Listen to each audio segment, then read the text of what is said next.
All right, my friends, we're just going to start a little early. Kostya's going to join me. And then I thought what I'd do now is I got to do something on my own profile here. So let's go profile. Let's go non-dojo, because I just reviewed this book that I think we're going to add to the program. But I want to do this. So pop. I spent a lot of hours on that book for sure. Let's give myself 20 hours. And we'll say update. Oh, login expired. Bows. Don't give me that. Don't give me that, buddy. Let's try this again. So, all right. Kostya's joining me in just a second. All right, what was going on? Non-dojo. And then I go books. And I go 20 hours. Bam! Update. Boom. And then I go over here and I go activity. And then there's my non-dojo lifestyle, 11%. There we go. Kostya, how are you doing? Hey, good. How are you? Good, man. I'm just gonna bring you in. For a long time, I've wanted Kostya to join me, partly because I think it would be interesting for him to see a lot of the stuff that we see in the show. Because in the show, like, it's kind of definitely, it's an insight into the training program. Yeah, happy to be here. I aspire to do one of these grad shows myself one day. You will, my man, you will. All right, now Kostya doesn't like, I know he doesn't like my layout, but the thing we've been battling actually forever about the layout is, especially when I look at annotations, I want myself to be as small as possible, and then, you know, the chance for the annotations to be as large as possible. Kostya, do you have a green screen, by the way? I have one somewhere in my apartment, yeah. Anyways, but it's kind of a pain to take it out and use it. yeah. Well, you know, so I only use it for this show because I like the black thing, but Chessable sent me one that's actually, it stores really well, and then you just lift it out. Yeah, I Anyways. think I saw you do it. That is cool. Yeah, I had I would another take one one of those. ages ago that was really annoying. Okay, boss. So here we go. We'll go. You can just either watch the screen, or I'm going to be mostly on this recent grads page. Oh, Yeah, that's fine. I offered to host because I figured maybe you could still do this part and I could do the stream, but I feel like this is okay. I think I can just follow the stream. yeah. So check this out, dude. This welcome to the scoreboard thing. Do you see this thing, man? This The is new the score. tutorial. Yeah. Very exciting. Yeah, Jack crushed it Yeah. on the site. It's also on mobile. Very cool. The other So thing that he did that I'm really you didn't happy read with. it. You didn't read the. I Wow, you did. didn't I read did. the tutorial. The thing that he did, Kostya, that I want everybody to see, including you, is he did this normalized FIDE rating. Yeah, I It's wanted to talk about this. fantastic, dude. So, for example, before it was just unclear a lot of the times if the person should be graduating or is maybe in the wrong cohort. Here you see immediately that these top 4 people are already, excuse me, no one. No, excuse me. Sometimes you see people are over in some of the cohorts. This guy's over, Numke.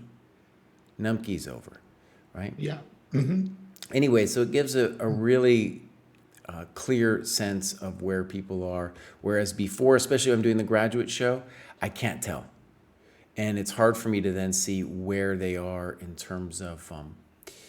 Well, to be fair, Jesse, it's not that hard. If you look above, you have the graduation. Yeah, I know, but you That know, gives you some idea. but if I'm just looking here, I can't tell.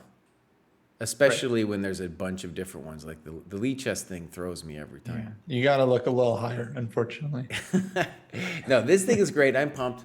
And then I think when we go recent, we'll actually see when I click on somebody if the normalized rating is on there. Oh, unfortunately, it's not here. Maybe we could put that in here too. But before we do that, Kostya, Nice. let's read this. So one of the cool things about the show is getting to read these comments. I've just started the program, therefore my graduation to this stage relates to a rating adjustment. Early days, enjoying the dojo.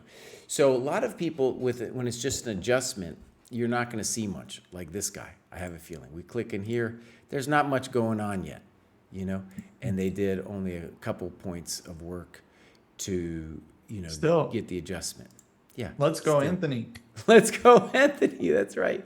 Dude, 500 points. That's a lot. That's right. So I could try to concentrate on the people who, you know, it's kind of for real, like Ranzor. But hold on, Jesse. Anthony was doing the program. Like he's checking stuff off. He's marking time. Mm-hmm. That's what we're trying to encourage. Is Well, like I know, people doing. but it's just it was in a lot of ways it wasn't a real graduation because it was like you said, it's just a rating adjustment. Yeah, but still doing the work. Gonna graduate for real soon. Like for example, we're gonna check later, but one of the things that I don't actually understand, this relates to the program too, is when we get this guy Atlee leg, I have a feeling that it's also what I would call a ghost graduation. Like dude or woman hasn't actually, we'll see. Like a lot of times it's like they graduated without doing something, or maybe they just felt they were in the wrong cohort, but they haven't done anything. So you don't actually see anything when you go in there. Or maybe they just clicked the button by accident to see what would happen. Maybe, I don't know. Let's go to Ranzor here. All right, so Ranzor, look at that. Look at that, 310 point gain, massive. And then we're gonna go activity. But look at this Lichess decline, which is, I think, kind of a question for Lichess, right? Because it's like you start with this 1500 rating, and Ranzor is like a newer player, 300 to 400 cohort, so they're not going to stay at 1500. So immediately they start chess and immediately drop 250 points. Does that mean when you start at Lichess, it starts at 1500? Yeah, that's one of the reasons why Lichess is often inflated. 'Cause they Yo, start you off Lichess, buddy. Hey, much come higher. on. Start at 1500, that's way too high. Well, Yeah. that actually helped me understand a lot about Lichess because their inflation is so out of control. Yeah. Right, but okay. I mean, still nice job. A lot So- of stuff done. A lot of stuff done, and we're about to see, Ranzor says he's done a lot of games and analysis. When we can click on that, and then we see it's mostly blunder games, but we might find an annotated game in there too, some postmortems. This looks great. And time breakdown also looks pretty good. So then we go. Wait, so we have question from Yeah. Nordovik. Can we add a feature that shows people when they're featured on this show, the graduate show? So I think that would be good because usually we get a lot of names. We do. Well, yes. We try to upload them to YouTube and we attach the date, so it's like you can kind of keep track when you graduate. You should be on that show. And what happens at the end of every grad show is I do an announcement in the achievements channel of Discord, and then I ping everybody who graduated, right? Oh, so there's the feature. There is that feature. If maybe there's some other way to make it more automatic, that could be cool too, but I don't know how to do that. Yeah. Yeah, the automatic, that's the little... Okay, let's see if they got a doable. game here. Ranzor. Oh, Ranzor's got a game, boss. Here we go. Boom. Nice. All right, so this is Kiko. And Ranzor is black, so let's give it a flip. And then what you can see is light annotations. And I'll tell you what, Kostya, this is light annotations. Let's see if Ranzor did more in this other one. Oh, it's similar light annotations. Okay, let's do this one. Let's do this one. This one, Ranzor is white. Fine. More question marks. I've annotated games like this before where I'm just so mad about a lot of my moves. Yeah. Question mark. Okay, bishop g5. Bishop g5's fine. There's nothing wrong with bishop Yeah. g5, bows. I don't see the problem. Yeah. Seems fine to me. I agree. As long as they develop, I'm not going to be mad. Okay, so now we understand why you did this. And one of the things that I really try to encourage is that if you give a question mark, you should say what you think is better. Like, for example, Ranzor thinks that bishop f4 is better than bishop g5. Yeah. And I guess the other alternative here would be this move, bishop d3. Yeah. Or rook c1. Or rook c1. Yeah. If you didn't want to give the... This is fine, though. You're bishop. developing. Now, what's weird, though, is this one. What? What are you doing, boss? What are you doing? Ooh. Yeah, just, I made a video on this a little while ago. Yeah. I forget what it's called. But it was basically about this kind of thing where I noticed that lower rated players often look for these counterattacking moves in way too often. And then go for them like too many times. Yeah. Whereas you have like a simple move, bishop b3, and then nothing dramatic happens. But e4 could be like... e4 could be catastrophic right after de4. You have two pieces hanging. And yeah, but I see these counterattacking moves all the time, especially like someone's queen gets hit and then they attack their opponent's queen and then they lose a piece, after the complications clear. So you got to be very careful, guys, with the counterattacks. And then also what he says is interesting. He says he forgot the light square bishop existed. And I think maybe, he got so caught up in the wild struggle that he had initiated in the center. He's just like, I had a bishop over there, boss. I had a bishop. Now, we should say black should play this move, and then they're going to win a piece, I think. Anyways, we get this stuff. Now they're winning a piece. Thank you very much. Oh, no, another one hangs. Yep. And now it's crispy critters. Now here, though, queen d5 is definitely a mistake, or it's at least suspicious, because we can think about things like c4, though I guess we could think about things like bishop f6 followed by c4. Right. Mm-hmm. So this is just a yard sale now. Oh, no, yard sale. It's like a reverse Morphy versus the Duke here, Reverse. But I like, at least the annotations are they're pretty aware of the tunnel vision. Yeah, that's exactly what I would say about the game. Okay. And this was a blunder game too, by the way. I think it was annotated, which is fine, but that's like a 15 plus 5, I think, 18. Oh, rapid game. Yeah, well, that's why we call them the blunder games. Mm-hmm. Stuff like that's going to happen. Okay, but congratulations to Ranzor there. And clearly, if Ranzor can stop doing those kinds of mistakes, easy peasy, lemon squeezy, easy. Because black also made a lot of mistakes in that game. Yeah. All right, this is maybe the ghost graduation, because there's nothing going on. See? Oh, 70 points. So this is what I'm saying where... Activity... Yeah, it's confusing to me. Yeah, maybe they just don't update the scoreboard. And here, it would really be cool, actually, to have the normalized rating here. Because here, if we had a normalized rating, then it would be evident what this 725 translates to, right? For the... To FIDE. To FIDE, yeah. Well, you got the next graduation.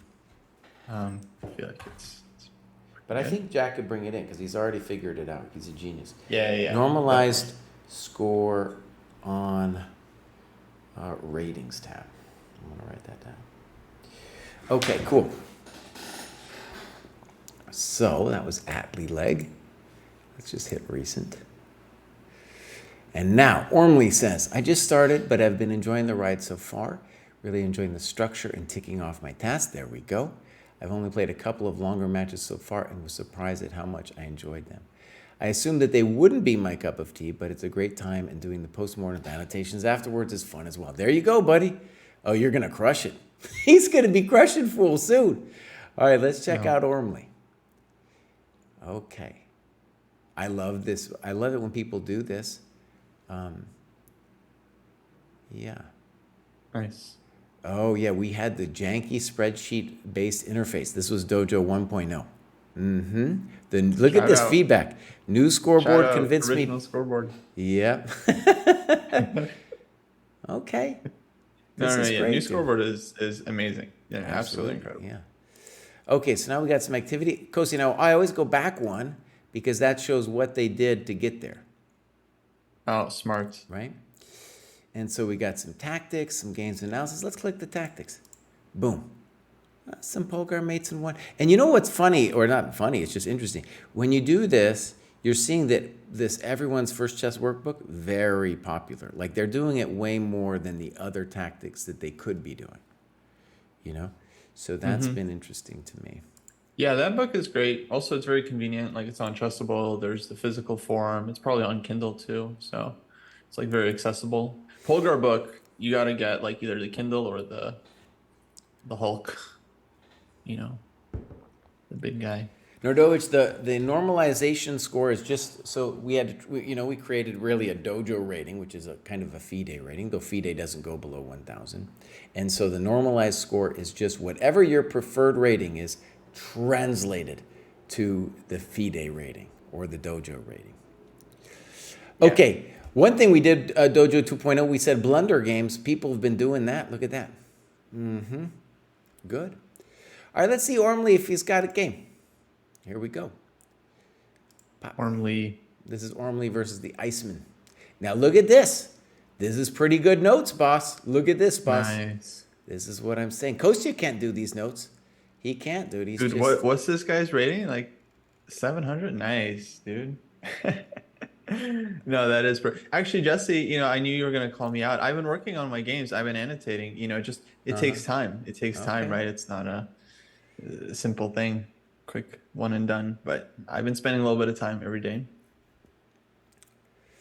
Okay. Hey, we got Ormley in the chat. What's up? What's up? Yeah, the annotations look great.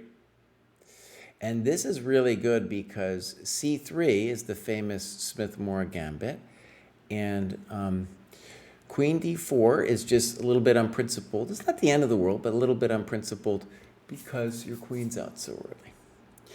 But okay, let's give this a shot. So E5 is a little weird because you're giving up the D5 square. Knight of 3. And that ain't it, boss.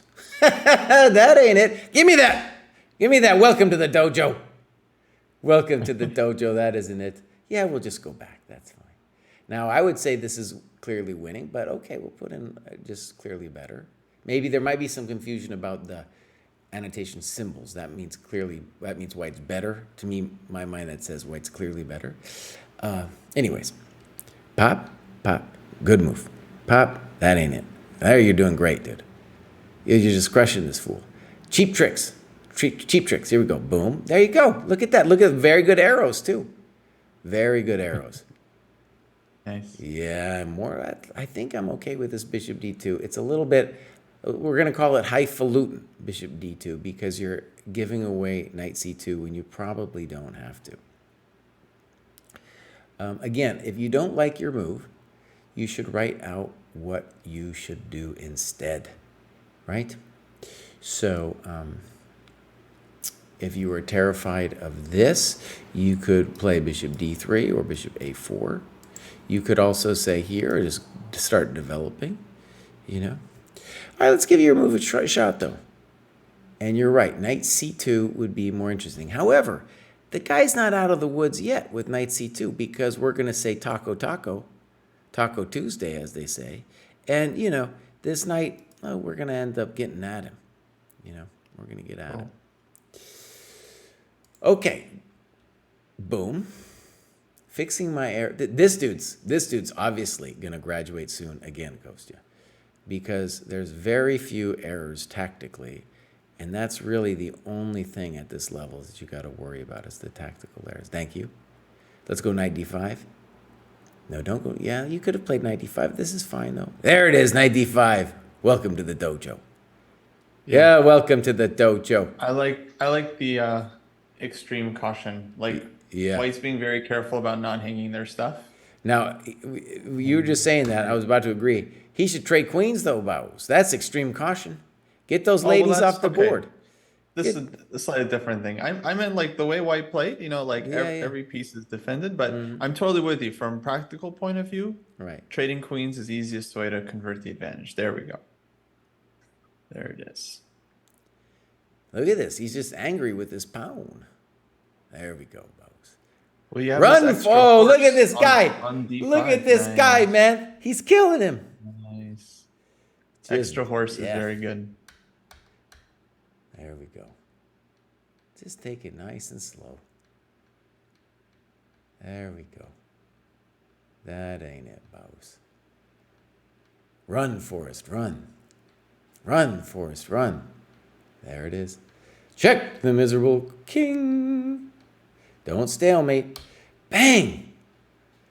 Oh, Ormley's gonna get there, dude. Ormley's gonna get Very there. fast. Yeah, road to 1,000. Quick. Yeah. So let's go back and look at Ormley for just a second without rating. So gained 109 points and started at 650. Oh yeah, I want to say that was over 1,000 level for sure. That was hard. Very, especially like the blunder control, right? Very little blunders. Absolutely. In general, Kostya, what I find is the under 1,000 crew, it's like people hanging stuff. That's where things go wrong, as with Ormley's opponent, right? Just hanging stuff.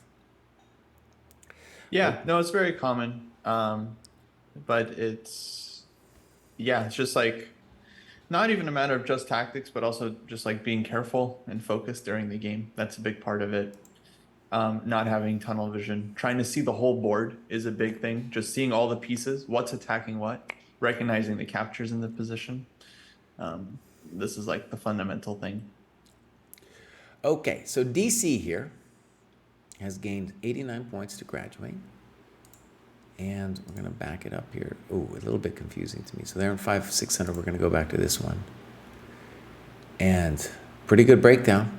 Lots of games and analysis. Let's click on those. Some blunder games.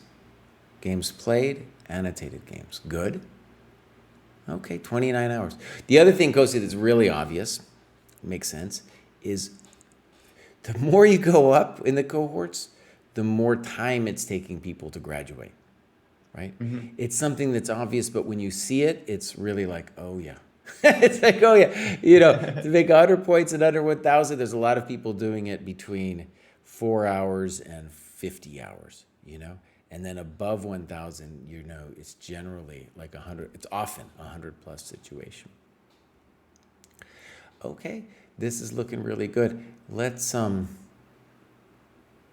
this is perfect. Let's just go back to cohort. Let's see the tactics.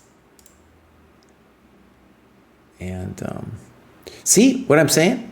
We got some mates in one, a little survival, but then boom, with everyone's first chess workbook. What a beautiful pie chart too. That purple. That's right. All right, let's see if DC's definitely got some game, and they're known also as French fried liver. Nice. Okay, boom. Protecting against the wayward queen. All right, I like that. No queen for you, buddy. No queen for you, clown face. No. Bring that bishop in. Oh, very good. Now, I'm always against this on a practical level. You can tell white is defensively oriented, right? Very much so. The problem, of course, with h3 is you losing time.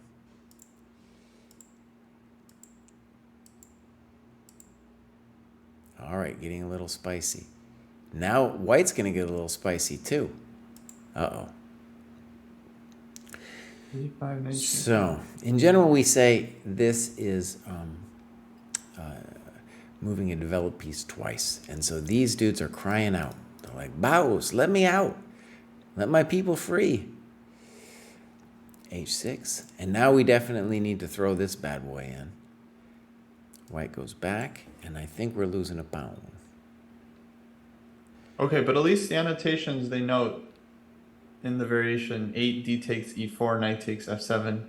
This was a little naive on my part, which is correct. Yeah, the move knight g5, kind of playing for tricks. However, this is a little bit naive on black's part because white had a winning move here. Oh, true. So either queen d5 or bishop d5 is really kind of hard to meet. I like them both. Now, as is the case here, we're going to see blunders. And so black just blunders it completely.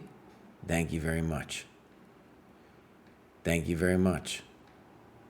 Thank you very much. It's just a yard sale now, my friends. It's just a yard sale. Give me it all, baby. Nice. I Give can me see it why you all. like this show. Looking at these games is fun. It's always easy to understand when things go wrong for one side. Check to the miserable rook. Check to the miserable king. Check to the miserable rook. Oh, look at that. Nice. What are you doing? What is this guy doing? Give me it all, baby. Give me it all. Check to the rook. There we go. Oh man, Check to nice. the Knight rook. BD2. Let's go. I was Oh, waiting for this the guy's a developments. killer. French Beautiful. fried liver is a killer. You guys, as soon as you develop the pieces, you win the game. The Poblano variation. Very nice game. All right, so we got this. That was pretty good. And let me just say, French fried liver. If you watch this show, I would say that a key thing to understand is a tempo is worth a third of a pawn. So don't give it up. Don't give it up. All right, that was pretty good, dude. So DC is crushing, and Ed on Arrival. I don't know if you remember this name, Kostya, but Ed on Arrival was with us for a long time, and then he says he's had to take a break. You know, so he's hoping Yeah, I to get it remember back. Ed. Mm-hmm. So all right, here we go. Great job.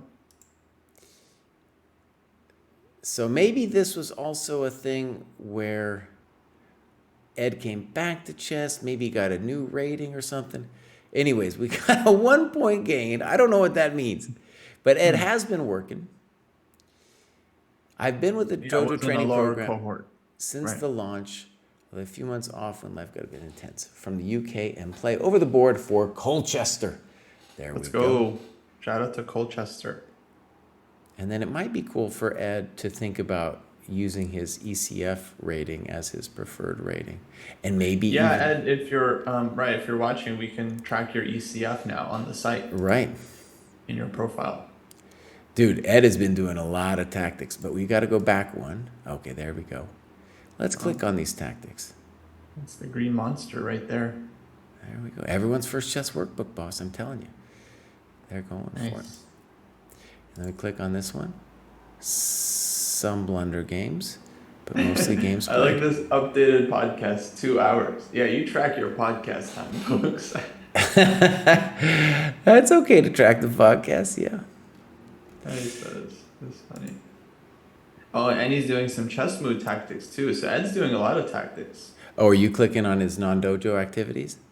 I just saw in his timeline because he has a custom activity. Yeah. Which is very cool. Kostya, I want to say, man, I've got this book that I think you said you were non-pumped on it. I'm totally pumped, dude. And I did the review for it. This 45 Methods to Crush Your Opponent's Soul. No, that's a great book. Yeah. So I think we should add it to the program, dude. Anyways, I did the review. That's going to come out at some point. You know, of course, we can't add everything. We have to take something away. That's good, but yeah, I saw some Peter Heine content on it. It was very good. Okay, here I just want to say superficially, this looks like great notes, just optically. Here. All right, here we go. That's how you do it, folks. You just put a lot of words on the page. Just ask ChatGPT, annotate this game, use at least 300 Oh, that words. would be terrible, dude. Okay. I am not supposed to be studying theory, yet I know the plan is to play the Dutch and go with the kingside attack. Okay. Now, you could do anything here, by the way. Let's say you didn't know any theory. You could play d5. You could play c5, knight f6, put your bishop here, put yours. You could do anything you want as long as it's a developing move. So here we go, f5. This is all fun. And that's the sign of a London dogmatist right there. There's absolutely no reason to be playing c3 yet, right? Nothing. So that makes zero sense. c4 would make a ton of sense in this position. Yeah, you could do all kinds of other things. It just makes zero sense to put the pawn there. Yeah. Well, you know, once someone's in a cult, it's just hard to reach. Now, I like that Ed is critical of knight c6 because knight c6 isn't a terrible move, but we do need to have a plan to how to get our bishop on c8 out. And so either b6 or castles short immediately would be, I think, the way to do it. Especially with your setup here, it lends itself to a b6, bishop b7 situation. Yeah. All right, this is also dogmatic. I don't know. All right. A little weird. A little weird. And here it says d5 novelty. Novelty. Okay. Wow. We got like, so this is where I think, looking at like older games, I'm not sure how helpful it's going to be.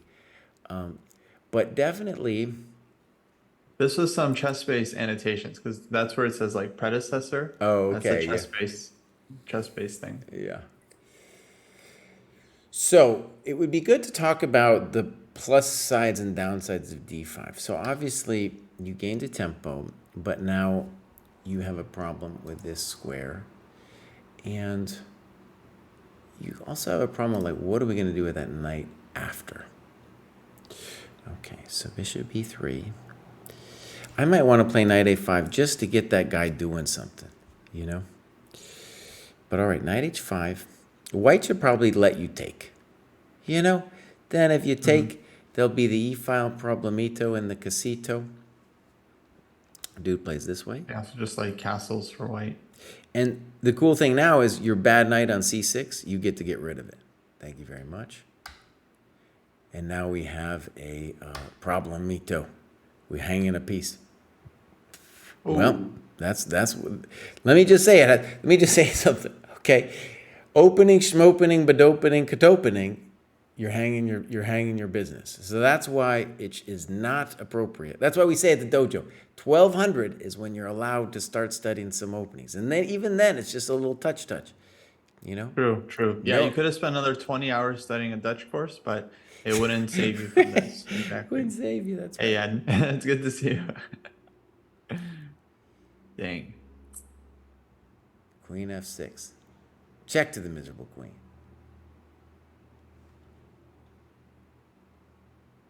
Check. So queen f6 also, not liked because it's not as bad, but again, it kind of doesn't think about what the opponent is going to do. His opponent, by the way, this phase of the game played reasonably well. That bishop e5 move I didn't like, but now... Oh, dude, did you see the Carlsen game today? Yeah, very nice. It was this structure with a rook g8 and the double pawns. And he played some moves, dude. He played some endgame. Maybe sometimes we talk about best moves of all time, endgame moves. He played some stunners, dude. So Carlsen, I mean, is amazing. Hold on, Ed. You're saying I didn't see the point in torturing myself any longer. What do you mean? First of all, you could have taken this pawn. And second of all, you could have taken that pawn. Third of all, this chump doesn't know how to play. No, if you're playing against Carlsen, you can resign. You're playing against Michael Harrison in the classical North Essex Chess League, boss. It's time to go. Yeah, you should play on, Ed. I agree with Jesse 100 for sure. I mean, you'll save this every once in a while. Oh yeah. Especially with this H pawn, you have this counterplay. It's really not easy. Yeah. Not over yet, Bo. Truly. Yeah, I mean, I think especially in the end game, people do weird stuff. Sometimes they just like give their piece back because they like panic. They're like, I don't know what to do. They just give it back. And then you're in a rook end game and now you're winning, So, hey, take the pawn on g2, you got 2 pounds. Yeah, definitely. This error value doesn't help either. That doesn't help anybody. That doesn't make any sense. Yeah, I think it's some kind of, like some automated annotation tool in the old chess base. Okay, but that was cool, Ed. First of all, it's really cool to see you back. Yes. And I understand about life activity messing everything up. So that's also, I just want to say, Kostya never got to play in the European leagues. I got to play in England for a year back in the day. I played in the Bundesliga for several years in Germany. Fantastic, dude. Fantastic. And I think in a lot of ways, especially for like adult improvers, It's perfect because it allows us to not have to waste the whole weekend. You just play one game. It's an intense game. Then you have like maybe you're traveling there with your bros, or the other team comes to your city, and you get to hang out afterwards and talk about stuff. You know, usually there's an analysis session after. Beautiful. Yeah, Beautiful. that sounds fun. I wish I could play some leagues. All right, this is Davo. Davo. Still a rookie. Have been playing about 3 years, but no discipline to improve, as just play blitz all the time. That's right. Well, welcome to the dojo, my friend. We can help you out. We can Yeah, I'm gonna dude's gained build some 80 discipline. points. And then let's see what's going on here. 100% welcome to the dojo. So that might be what we could call a ghost graduation. But we're going to see Davo soon with the... Joined the dojo end of May, graduated in August. Yeah. Wait, is that what we're seeing when you're looking at the activity? Yeah, I saw. Okay. You know, they joined the dojo, then they put their head down, they worked hard for 2 months, then they graduated. I have a feeling, dude. Well, maybe dude didn't mark everything down. You know? Yeah. It's possible. Okay, let's keep going. So that was Davo. And now Wood JRX has graduated several times, as you can see. Oh. And Wood JRX has been around for a while, crushing it with the numbers, you can see. Additional tactics, as well as some further guidance on game analysis annotations. It's clearly a learned skill, but further fundamental instruction may be beneficial. Okay. These are senseis, but senses videos is kind of funny. Let's check out Wood JRX, and hopefully we have a game to look at too. 462 points, coast to coast. That's what we're saying here, Baus. And that's good. Dude's got a USCF going on too. Nice. One thing actually we're seeing with a lot of the players, let's say like Jack. Jack is our computer guy. And, he's trying to follow the dojo doing some USCF. And when you're just starting out, the USCF, it's going to take a while to catch up. And you're also maybe playing some really underrated kids when you first show up at a tournament, let's say with a rating of 700, you're going to be playing all these kids. And it's just like, oh my God, But eventually, right, we want Jack and Wood to play the over the board. And you can see, right, the reason it might be preferred is just it's so much higher than the USCF. Okay, look at all those graduation belts coast to coast. How about that? Wow. And then look, you can 5 see belts. There's a lot of belts there, my friend. That's awesome. That's a lot of belts. Okay, let's look at what Wood is doing here. So, okay. Annotated games. I got to go back one. Books. 74 with 94 hours. 94 hours, mostly games and analysis. Some tactics.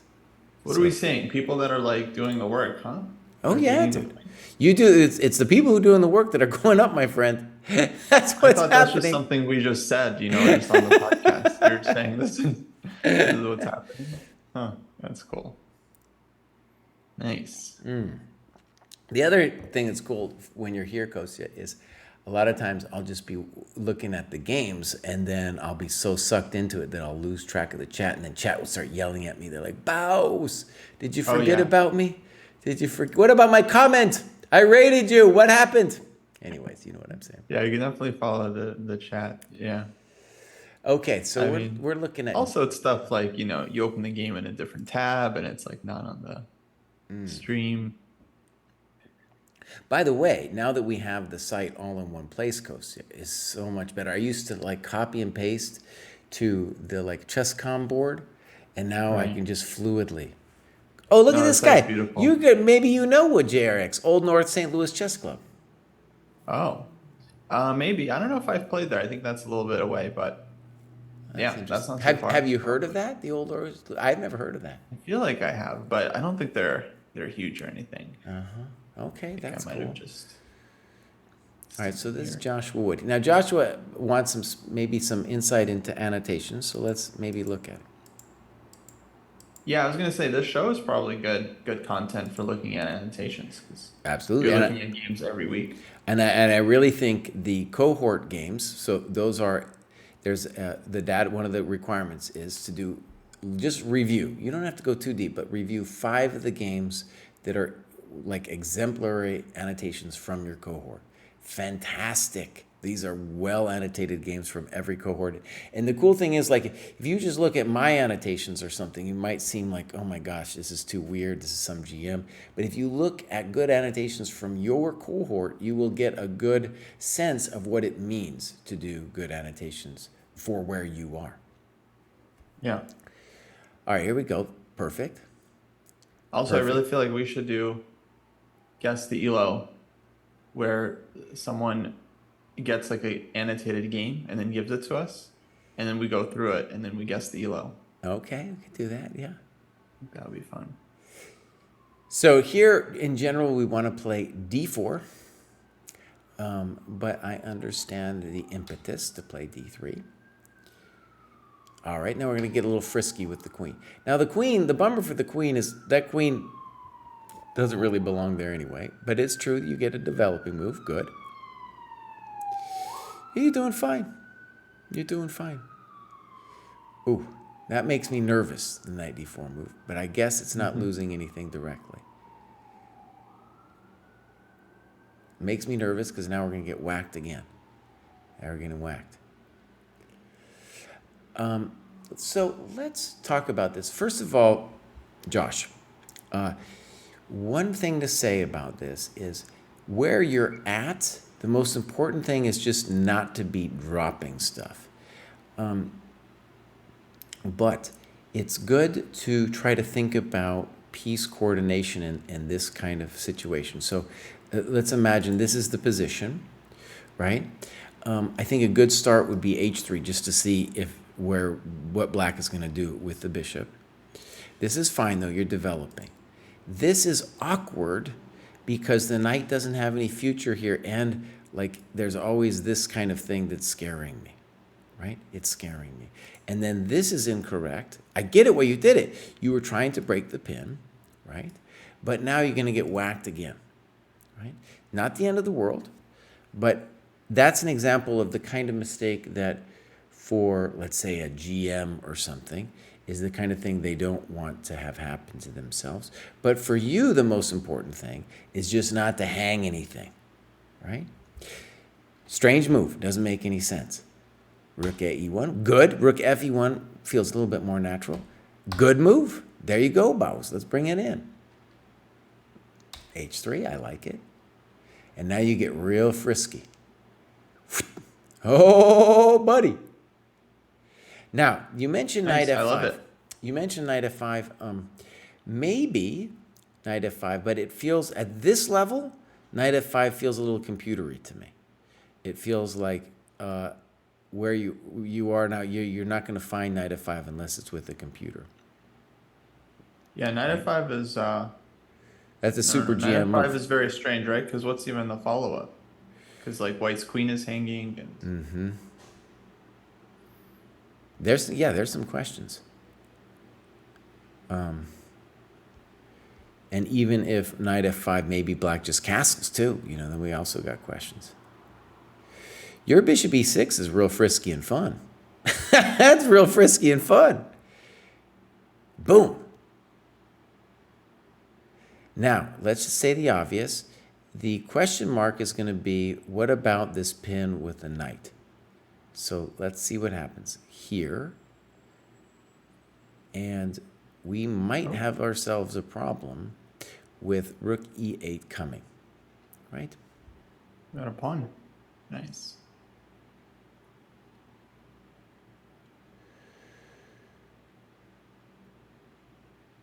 This is a fascinating position. So you might be lost here.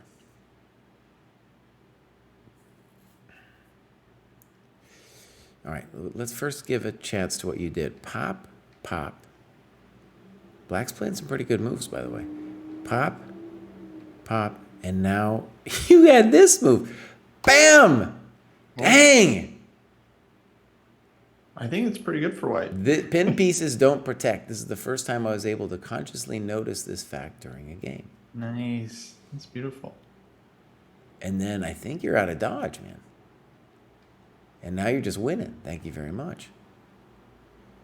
Wow. Now, we might want to say, just for the sake of prudence, that might be simpler. But there's nothing wrong with what you did as long as you then take the bishop. And then you did this and you're hanging the piece. Like I said, at this level, it's hanging stuff that's going to kill you. Oh, no. Right? So, wait, instead of knight g5? Now, let me just say something. Stockfish is telling him things like all kinds of knight h6 stuff. Just take the bishop, though, Baus. Just take the bishop. You're in full control. You're in full control. Dude can't do nothing to you. You're up several pawns and your king is better. Yeah, I think the key was just giving check with the other knight on f7 would have been the simplest, maybe. Because that... okay, yeah, good. forces black. Yeah, you have to give the... There you go. There you go. That's why Stockfish was telling him knight h6 check, because it wanted to get back to this. Alright, so this is the key. So yeah, here you win the exchange, and then you're up a couple pawns already as well. So that's just completely winning. Now let me just say, I was still, this is complicated enough for me that I have no idea. So oh, super sharp game, yeah. Yeah, so let's just But think. very very close to a big upset. Very so close. so wait a second though. Isn't black winning with f takes e6? With the lateral protection.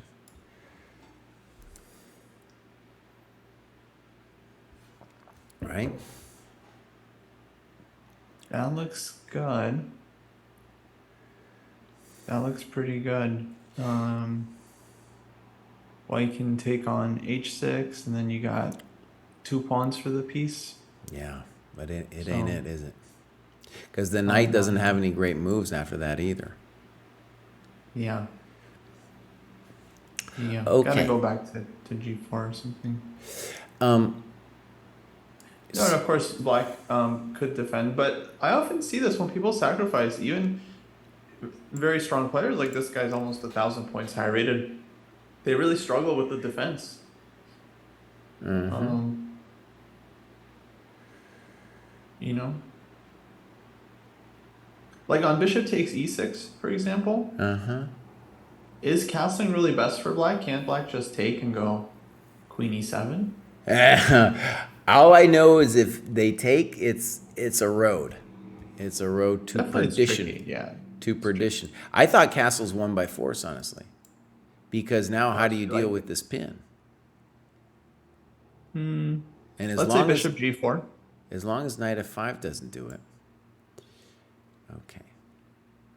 So, all right, let's take it. Takes, pawn takes. Okay, let's think about it for half a second. So you want to bring this bad boy over here. Yeah, I want knight f3 and then d4. Okay, maybe. Let me just see about this. So bishop g4. Okay, so you see what Kostya's doing? He's trying to put his knight there. That makes sense. All right. And if I put the rook here first, you can go here. Okay. Yeah, good move. So one of the messages, Kostya, that I have, and this applies to what JRX is saying about the annotations, is learning tactics, it's all in your game, right? So going over these positions either by yourself, with a friend, boom, you're going to find some stuff. Yeah. Yeah. You know, I was just listening to this video from Chess Base India talking to the super coach from Ukraine, who's coached like 10 of their GMs. And he was saying one of the biggest exercises he has his students do is analyzing games without the engine. It was like straight out of the dojo's mouth. Yeah, of course. He's like, that's one of the biggest things. He was saying one of his students in Grandmaster Vaibhav, annotated something like 200 games without the engine on his way to becoming a Grandmaster. Yeah. There we go. You heard it here first. Tell Joshua, buddy, you're doing great. We want to see you go over 1,000, boss. That's what we're looking for. Yeah, that's what we're looking for. Okay. And then 462 points on the road here since joining the dojo. So Joshua's bringing it. Let's go. Look at all those belts. Look at all those belts. And counting, yeah. And to think you wanted those to be hats. I didn't want them to be hats. We had a vicious inner dojo fight that was resolved only with a vote. So this is Alpha Juliet. Okay. 89 points gained. Activity. Nice. Got it. So 103 points, 52 hours. Oh, this is pretty good. Look at that. Games and analysis. Games and analysis. Click on that. Bang. Beautiful. I like the postmortems too. That's good.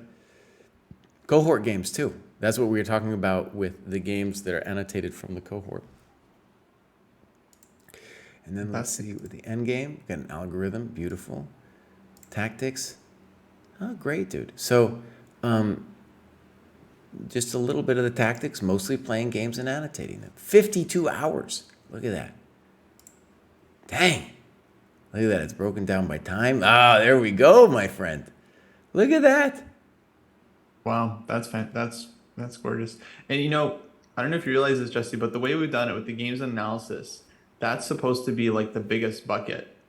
And so if it's done right, your pie chart should look like a little Pac-Man with most of the yellow kind of swallowing the rest of the buckets.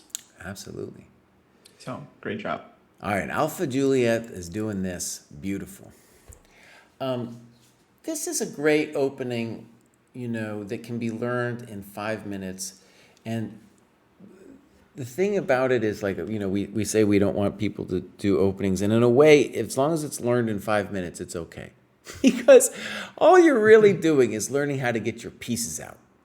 See, that's genius. The 5-minute rule. The 5-minute rule for openings. If you learn it in 5 minutes, it's 5. There you go. That's great. Yeah, and here we probably want to play knight f3. And so we have a mirror image of the game that we saw before, except these pawns are gone. Okay, b6. Now, again, when you put a question mark, say why you don't like it. Right? Say why you don't like it. Bishop c4. Also, I noticed a lot of people, they end up putting the queen on e3 because it's like they don't want to block the light squared bishop. But, there's not a lot of harm probably in just putting the queen on d1 if it's early in the game, because then it doesn't get in the way of anything and you're not going to get hit anymore. Like in this game, white gets hit with bishop c5. I was okay. I'm okay with the queen e3. Pieces. All right. I'm okay with white doing this. Now, is queen g5 wrong? Queen e2 makes more sense. No, queen e2 you get hit by it's a little bit awkward with the queen. You go queen g3. That's a little awkward. G3 is probably good, yeah. Now, was g5 terrible? I don't know if it was bad. And now we're getting knight takes e4 double question mark. Pop. Whoa. Pop. Thank you very much. Queen e8. Dang. And now bishop d5 looks like a good move. Unfortunately, knight f6 is not playable because our knight is pinned. So we say bishop d5. And look at this move. Star move, Alpha Juliet. Bam! Oh, baby! Wow. That's a hell of a move. That's a hell of a move. More like Alpha 0. More like Alpha 0. That's right. That's a great move. And black is just like, oh, I'll come and steal this pawn. I'll come and steal this. And actually, when you think about it, that's only dubious. The level of cunning in this bishop f2, because black is hoping for this, and then who's going to call for the ambulance now? True. But Alpha 0, bam! Give me your queen. Thank you very much. Thank you very much. Simple chess. And this was open tournament, looks like, because the event says double shot open. Oh, double shot open. Yeah, there we go. We'll go check where... Coffee shop. We are losing our queen here, but that's okay.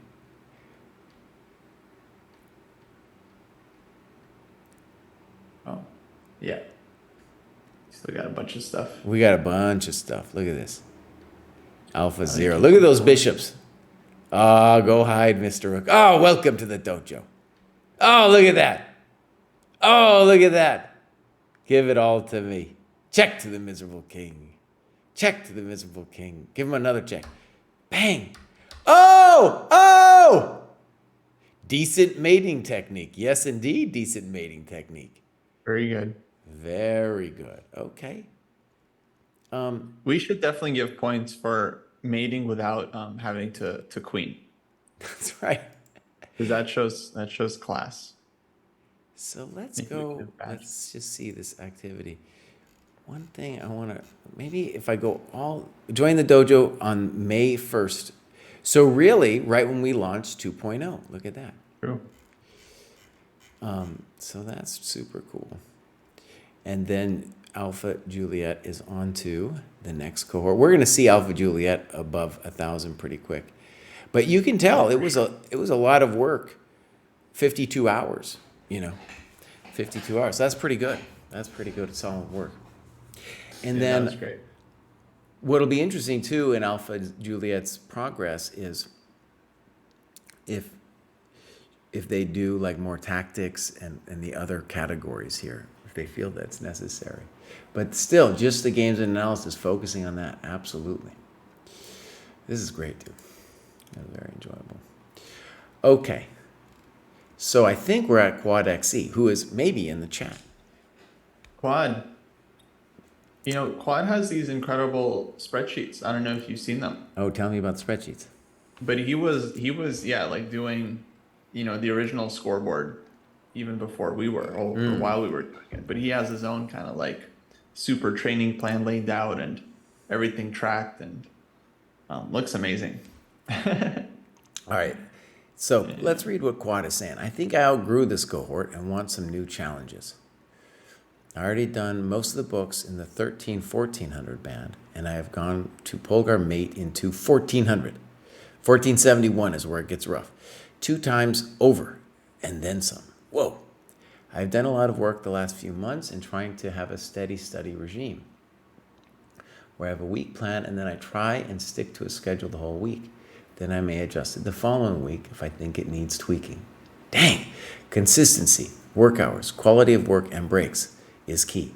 I feel like I've seen huge leap forwards. Feels great. My tactical understanding and speed to decipher is much better. My positional and strategic understanding and my abilities to see the mates from far out has improved a lot.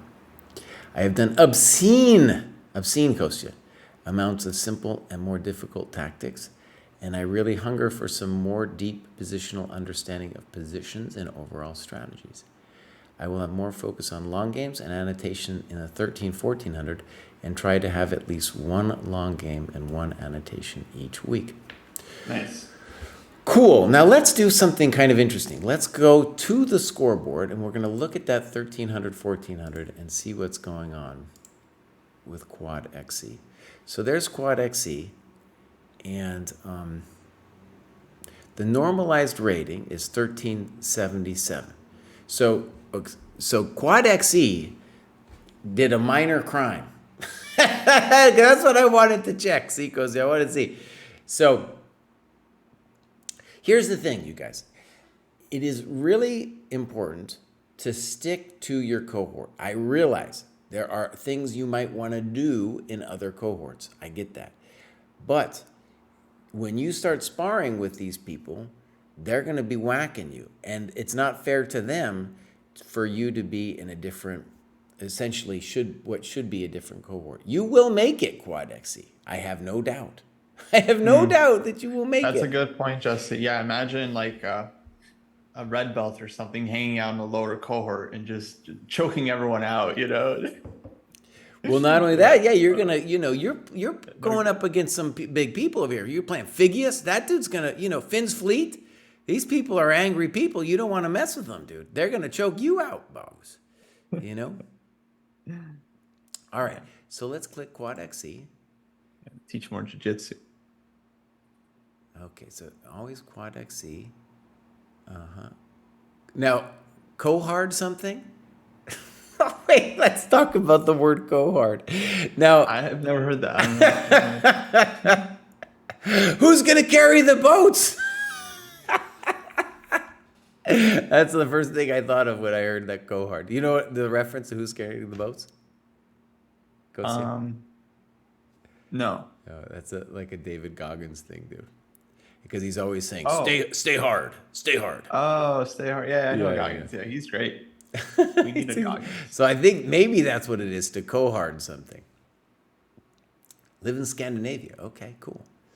So let's click on activity, and we're going to look at this 1300. Now, it could be that Quad reached a point where he's just like, dude, I've done everything here, and it's time for me to move on, right? That could have been like the source of frustration, being like, okay, I need to go forward. Let's actually click then on training plan, and we can see that Quad XE has done a lot of these steps. And let's click on the middle games and strategy steps. And so there's the games. So we have these ones where maybe it's just not, the Quad XE might not have just written them down because he's got zeros here. But I have a feeling Isn't this the new cohort? Okay, wait a second. You're right. Thank you for saying that, Kostya. So let's go back here. And then we have some annotated games. We'll check the annotated games in a second. Some games played. I did the cohort games. The review plus minus. Oh, I okay. like that bolded. You must use at least 50%. You know, Jesse, we were watching some of your games from the U.S. The senior tournaments, and you didn't use 50% of your time. You won some games very quickly. Okay. Yeah. So you know. Those don't count. Then that's true. Yeah. It's actually an interesting thing where, way before the program, I didn't analyze every single game. So, I do a pretty deep analysis. But if I'm playing, like a lot of times in open, you'll play somebody who's rated significantly below you, and maybe you win it easily, then I'm not going to spend, I'll put it in my database, but I'm not going to spend forever analyzing it. Makes sense. Okay. But anyways, middle games of strategy, let's just click on this because Quad XC is saying that he'd like to do more positional understanding. Has done the games to memorize. Master games to study, about half of them. Because here's the thing, Kostya, like it could be, right, that we get somebody who's actually done everything and has yet to progress, right? I definitely think most instructive games, that's definitely something that could be done. Yeah, that's a good one. Maybe he didn't like it. And then we have the sparring, that could be done. No, he did like more than half, 36 out of 60. I mean, he definitely did a lot of things. There's no doubt about it. I mean, we see it here with the activity, right? But those final 20 games, those are the most instructive ones of that book, just so you know. So, don't And it's so 110 hours. I mean, definitely doing some serious work here. Yeah. Okay, so let's look at some games, and maybe me and Kostya will have some insights into how Quad can reach the next level. Oh, this is fun. So this is with Jick84, who's also in the dojo. Okay, and Quad XC is black, so let's switch it up. So,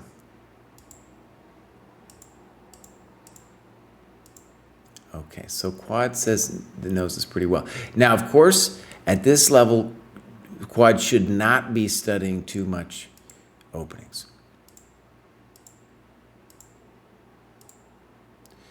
Okay, Queen B6, and now Bishop D3. This is part of the aggressive repertoire, the so-called easy system with Bishop D3. Dubious.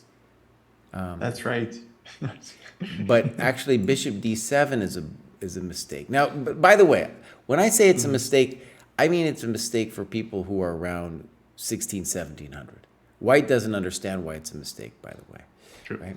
So the correct move here, from a theory point of view, again, maybe I shouldn't even be discussing it, but is CD, and then we get this interesting easy system move with castles short. The problem with bishop d7, this is a very common mistake. I've seen GMs make this mistake, is now we go bam and boom, and white is doing great because this bishop is misplaced. And really, the whole point of the easy system is to establish this attacking formation here, and now we get it. Now we get the attacking formation. So white is a very pleasant attack, and you can't even do your natural move here because of b4. So white's already doing great. Okay, white doesn't get it, and you take. Fantastic. The queen will be misplaced. You're about to put your rook here. Absolutely correct. Good move. I like it a lot. Queen b3, wasting more time. We understand why, though. The rook was looking at him. Bishop c5, fine. Fine. And now you're just golden. Okay? Yeah, you're doing great. Doing great. Love it. So here, thank you very much. Bishop c5 is great. Yeah. Beautiful. Beautiful. Fine. Now, let me just say, I'm not going to spend too much time critiquing this castles, but just to note, the king is pretty useful in the middle of the board. So king e7 makes a lot of sense. All right.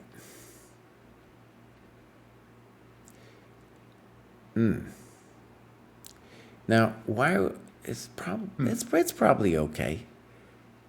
It's probably okay. I'm a little reluctant to give up the pawn, and I'm not afraid of knight e5. So we can do all kinds of manner of moves here. Rook a8, rook fd8. We don't need to freak out about anything. But are you doing great here? Yes, you are. Now he's going for some chump tricks. Got the chump tricks going on here.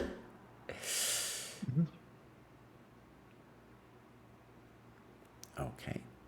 Now, again, in terms of time is always important. And here you're reacting prematurely to bishop h6.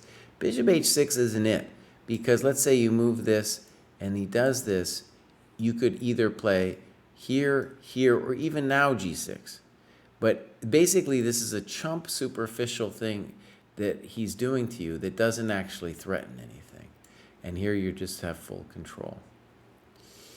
Okay, so g6 here. A little weird to me to play rook e8, but I get it. Now you're concerned, and you've created, I guess, a little problem for yourself that here, then you got to worry a touch about this move. But this is a good tactic, by the way, Quad. That's a great tactic. And this, I would say, is definitely completely winning for black. It's not simply better. By the way, this is a great note, and especially where you are, Quad, is that this is a great way to get better, because what you're seeing is you were afraid when you played rook fe8 of rook fd8, bishop g5. And then in your notes, you discovered, oh, I can actually do it because of the bishop h2 trick. I don't have to worry about rook d1. And I would be worried about rook d1 too. I don't want to see that if I don't have to. Okay.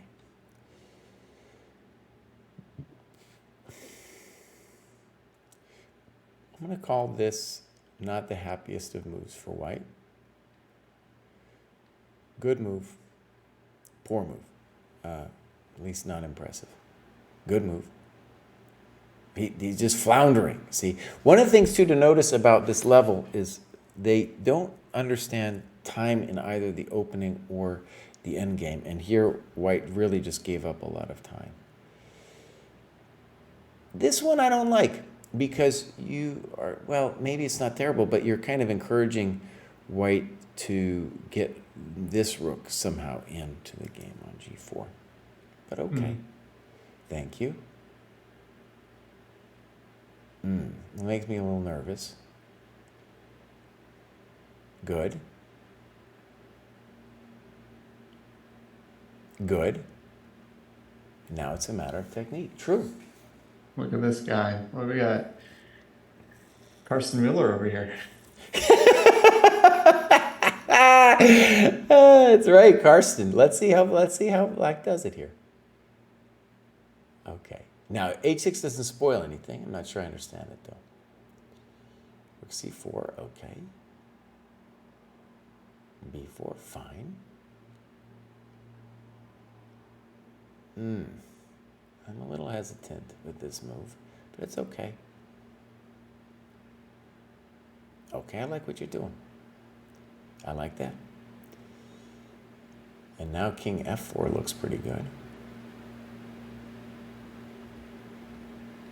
Good. There you go, Bows. Good move. g4 now. Good. Yeah, you're doing great. Oh, look at Karsten Mueller here, Kostya, right? Look at Karsten. Look at Karsten, dude. Look at this thing. Yeah. Beautiful. And he even knows Really how good to say pant legs in Russian. How about that? You didn't even know that, Kostya. I Zalozheny. know about pants. You don't know how to say pant legs in Russian. Give me a break. You don't know anything about pant legs, buddy. I invented pant leg. Okay. There we go. That was a good game, Quad.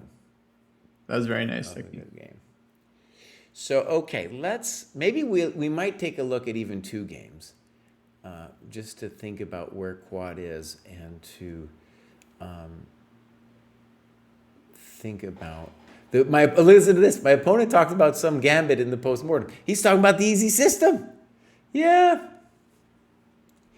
But then he didn't understand the system after bishop d7.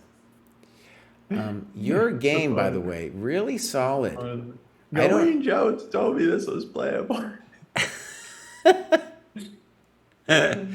Really solid play, though. So let's take a look quickly at another game, because honestly here, what I'm seeing, Quad, is you played solid chess, and I didn't really have, in terms of where you are, what cohort you're in, like you played far better than the normal, this level. So let's look at another one to get a sense. Oh, so this is a rematch against Jick. And he's just beating Jick down. Poor Jick, dude. Yeah, poor Jick. Let's do another game that isn't Jick. Here's one that Quad lost, so let's take a look. 60 minutes, random opponent. And Quad is playing the French. Okay, here we go, another one. Okay, so queen b6 was the other one. Knight g7, totally playable. Okay.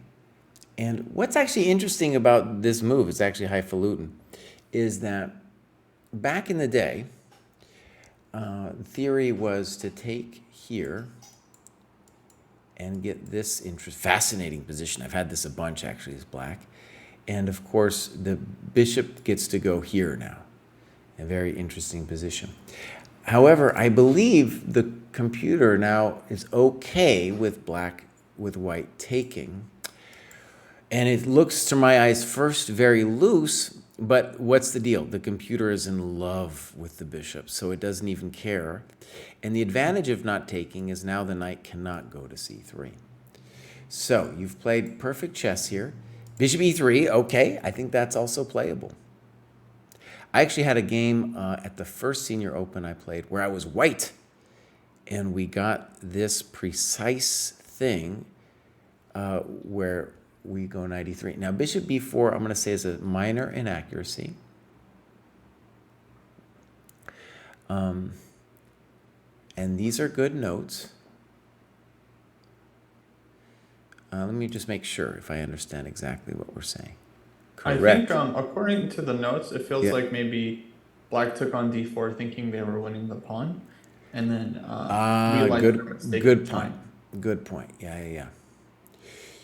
So I actually have, this is interesting, because T-Wolf is maybe doing what I have in the notes to the easy system, because this is more regular, and it's a very fascinating position where all of a sudden now white doesn't have to worry about the d4 square, but this bishop is a beast. Like, it's just a really angry beast on f8. It's unopposed. So I had this position against an old-time FIDE master who's like hit his rating floor like you do in the senior, and it was a pretty. I won the game, but it was surprising. It was interesting. There were a Yeah. lot of interesting dynamics. That's So crazy. I feel like Quad, you're a bit hard on yourself here. I mean, CD4, I would say it's like maybe an inaccuracy if it's based on a miscalculation, but it doesn't like ruin the game for Black just because you played here. You yeah, haven't actually committed any blunder until you right, take on D4 with a piece. right. Yeah, no problemo yet. And also, if we are committed, which I think we're going to have to be, to taking on E3 eventually, then we don't, well, once that happens, then whenever you take, then they're going to take back this way. So I don't think this is a mistake. What I don't like is bishop b4, because knight c3 is a nice developing move for them, and you never want to give up your bishop. This is your golden child over here. Okay, and now I guess we blundered here. Oh, so here we took. Oh, yes. This okay. Yeah. Okay. So, it's interesting. There are a couple interesting things. First of all, it's the tactic that you miss that's destroying your game here, right? That's why you lost the game. And the CD4 wasn't the mistake, right? Also interesting that you had the intention to take on D4, but then you played this bishop B4 first, which doesn't really change the tactic, right? And let's read what you write. I dismissed this variation in the game because it would give white a half-open file for the rook. This is the way I should have saved the position. Yeah, and like I said, it's a very interesting position too. I kind of, part of me, even though I recommended this for white, I have a lot of sympathy with it for the black position, because the dark square bishop is so strong that it will be hard actually to conduct an attack on the black king. Okay, so let's look and see if Quad missed any chances to salvage this thing here. I definitely don't like this, because that's your good bishop. Okay. Knight b3 doesn't convince me of anything. Good. Now we might get a little play. Good. Look at all those arrows. That's a lot of arrows, Quad. Okay. Nice. And now, fine, thank you very much. And we get a pawn. And now, honestly, at this level, we are in the business, okay? We are simply in the business. So, queen b2. Now, your other option here would be to play queen e7. And let's talk about this for a second. This is a critical moment. So you have good chances to save this position. The problem with what you did, though, is I think you either missed that white has bishop f1, or you didn't appreciate that, or maybe you just felt like there was nothing else to do. Now he's crushing you, though, because he's activated the rook. He's got 2 threats. Now it's all the way gone. So here, if you play either queen e7 or takes followed by some kind of other move, I feel like you have chances to hold on, because your pieces are more active, and this rook is sadly tied down to this pawn, right? And I don't even know. It's a little bit of a practical decision whether you want to play queen e7 or queen takes b2. But for example, let's say you just go like this. Now you're in the game. You're in the game, you know? Yeah, especially at this level. Technical difficulties for white. Yeah, absolutely. It's not over. And these pawns in the light squares, excuse me, these bad boys really block the scope of this bishop. Yeah. Okay, so that was the problem. That deserves some question marks here. Now let's see if they gave you a chance. Okay, good. I like the attempt. Okay. Oh, they're just yard sailing it over here. Okay, here we go.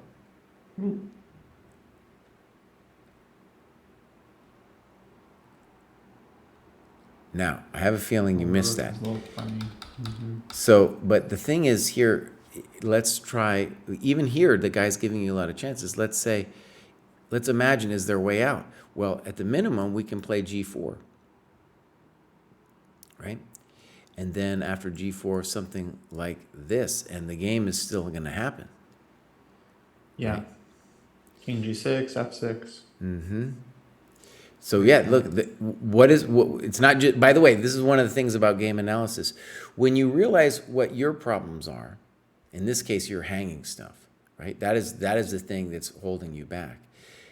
You will see it in your opposition.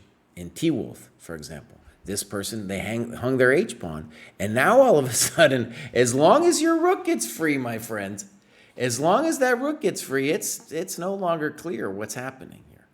It is not clear at all. And the other option we have is just to play King G6. I don't know. It's not an easy lifestyle that this person has embarked H5, upon. H4 coming. Yeah, maybe depending on how this goes. Right? So it's not over yet. Okay, Quad, buddy, you're going to make it. I would suggest this. I know this is hard to hear. Demote yourself back into the previous cohort until you make it, Bows. Okay? Just do it. Trust me.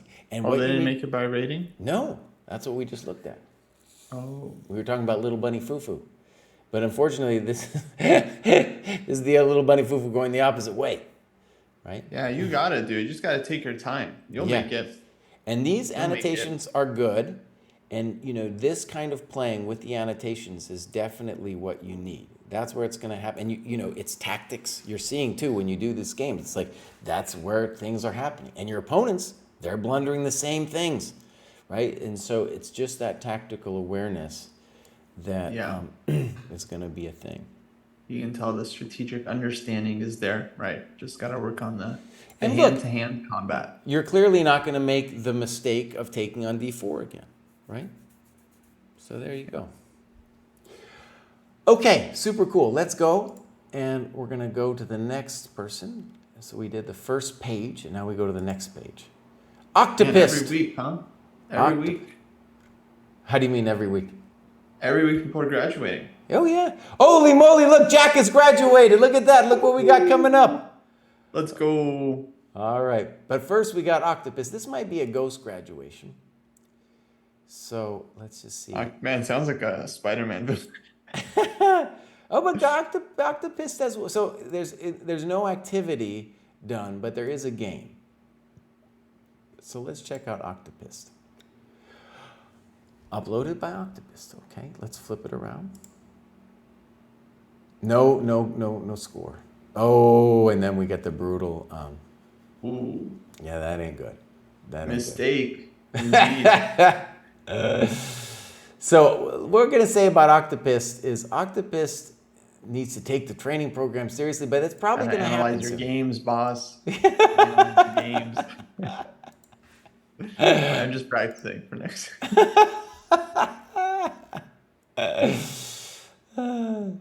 My son, dude, who's like 4.5, he'll say to other kids, he's like, "What do you mean, dude?" What's going on, boss?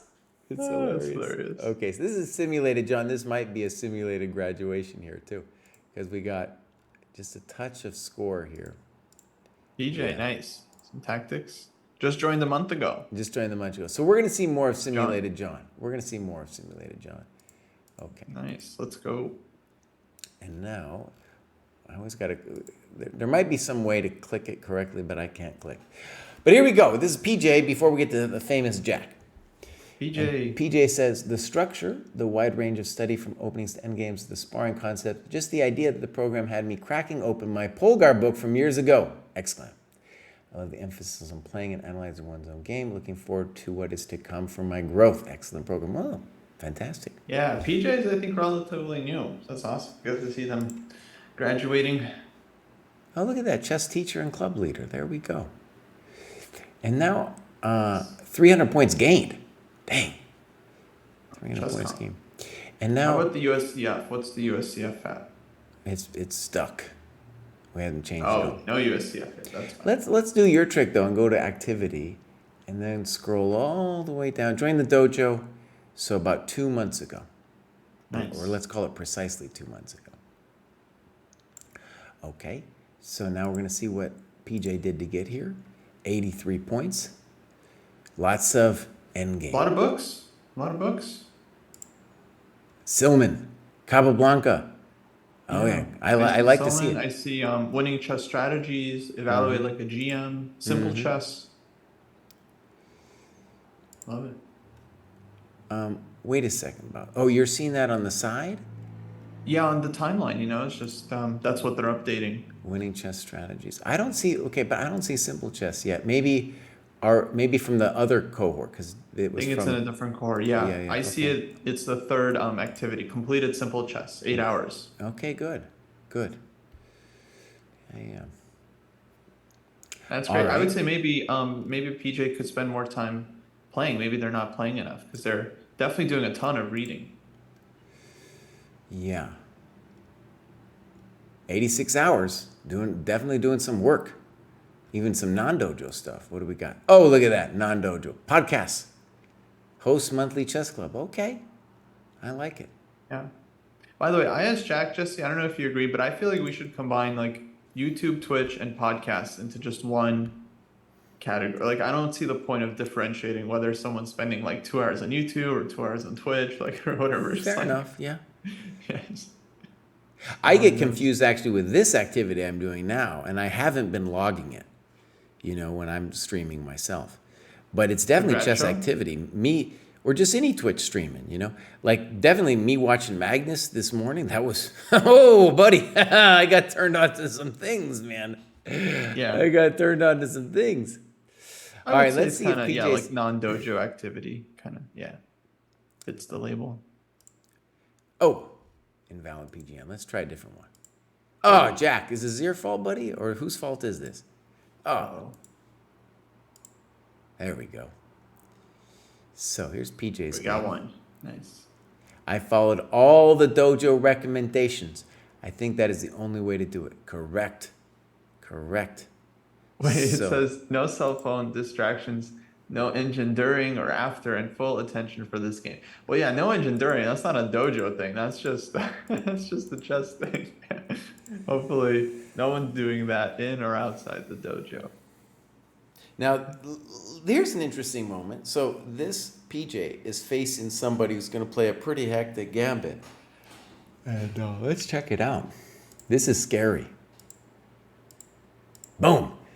You guys, this is the Evans Gambit, by the way. This is the real thing. Very hard to deal with. Very annoying. Pop. And now generally the book move here is castles for white, but white plays queen b3. Okay, so now, thought for 5 minutes here. Right. Fascinating position. Okay. Yeah, queen e7 seems like what you gotta do. I'm just thinking about it for a second.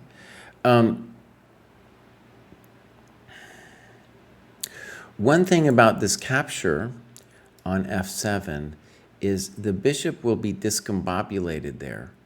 So even if we did play knight h6 and they did this to us, I kind of like black's position here. Because we'll play queen f6 next, gain a tempo, and not so easy. Maybe we can also play dc next. But all right, let's look at queen e7. Although now Castles. queen e7, I feel like bishop g5 might have been dangerous as well. Okay, yeah. And then this one scares me because of maybe now bishop g5. Ooh, yeah. So bishop b6 feels very slow. So the only benefit of bishop b6 is that we get this tricker-ricker going on. And All right, let's see what happens. Bishop a3. Oh, I'm nervous. d6. And then white plays e5. Now, let me just say, in memory of Alekhine here, that I enjoy the way white is playing this game. Yeah. Feels correct. Very Morphy-like. Pop. Oh, now I would be terrified here. I don't like white's next move, though, because look what white's next move does. It grabs a pawn, but it actually helps us, because now with the king, the bishop is dead. This bishop's not doing anything. And I have far less to worry about, and this bishop owes me a move. It's not going to be able to live there forever. So this is an interesting case where the white player missed, I think, a big opportunity with knight d2. I don't see black surviving after knight d2. No way. We're about to put a rook here, my friends. Game over. Adios, auf Wiedersehen, goodbye, is what's going to happen here. Yeah, it's pretty painful. Okay, so that was an interesting mistake. And now it's really important to see for the white player that when you put your bishop here, you killed it. Right? So actually, both bishops aren't working great for the attack. And my gut here is just to play knight f6. I think you're fine. Now you play queen f4. Fine, actually. It's got to be okay. Pop, pop. Good. Knight f3. Instead of knight f3, my opponent revealed if his position was not already ready for rook ae1.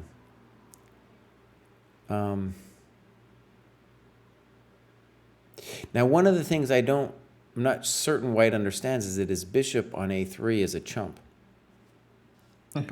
So rook ae8 maybe, but I can also just play bishop d7. I don't have to take on d2. It's not checkers, as I learned. It's not checkers, boss. That's an old Soviet rule. It's not checkers. You don't got to take. But even this thing, I'm not sure. It's a little bit confusing because your king will survive. It's obviously a hectic position, but your king's going to survive. Yeah. Okay, so knight f3. Good move. Well, in principle, I like that a lot, dude. We don't have to take that chump on d4. Now, pop, pop. We did take the chump on d4.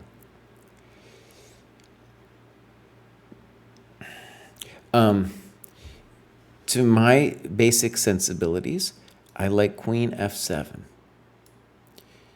Just to get out of dodge over there, you know, and then we'll cover all our business. We'll cover up a little bit. This one really makes me worried because now we have to deal with b7. And we lost some time there. And now white has a move. Now, let me just say this, Kostya, looking at these games, one thing I notice all the time is people often don't fix their worst piece. So the question will be, it's kind of a joke. It's like, how long will it take white to figure out that this piece has got to do something? Right? Yeah. So candidate moves should be bishop c1 or maybe d5 intending some kind of bishop b2. Something to activate the bishop. Yeah, 100%. I would be looking at bishop c1 there, queen takes d4, and then bishop g5, I think, was interesting. And this is a good move because now one of the weird things too is we encouraged white to think about it to fix the bishop because now with this they want to prevent king g7. Now we're probably toast. That was a good dirty trick, by the way, rook f8. Okay. Ouch. Ouch. Yeah, white fixed the bishop. He fixed the bishop now. No, it's hurting, yeah. Yeah, tough game for a PJ. So, first of all, you did play someone who had some understanding of the opening, but then they played bishop f7, which let you back in it. Yeah, black had a lot of chances in that game, for sure. And then bishop d4 was the move that makes me want to die. And you need to fix your business with like queen f7 or something, you know? Obviously you need to fix your rook. Okay, well that was cool, man. PJ's doing pretty good. So if we go back, look at activity, and I like this, man. So one of the cool things I will say for PJ is if you are teaching some, you will learn a lot by teaching. You know, I think actually, I've learned a lot of things through teaching. One thing actually, as I said in the review that's going to come out with this techniques of positional play, and same way Pruess is arrogant about the maiden twos. He's like, I don't have to do them. I had a little bit of an attitude about that book. I was like, well, I've seen all this. No, it was beautiful. It's beautiful to go through those things. All right, so let's go back. I think Jack is up next. Jack, are you in here, buddy? You on the stream? He better be. Jack. Nice. So, all right. I'm coming up on 1 year in the dojo, and this is my second graduation. Really enjoyed the endgame tax, especially the rook endgame progression. He's one of the only people to say that. No one's in dojo. I worked so hard on that rook endgame progression. Oh, man. Well, soon, Jesse, soon. Uh-huh. Jack's been helping with the sparring bot. Okay.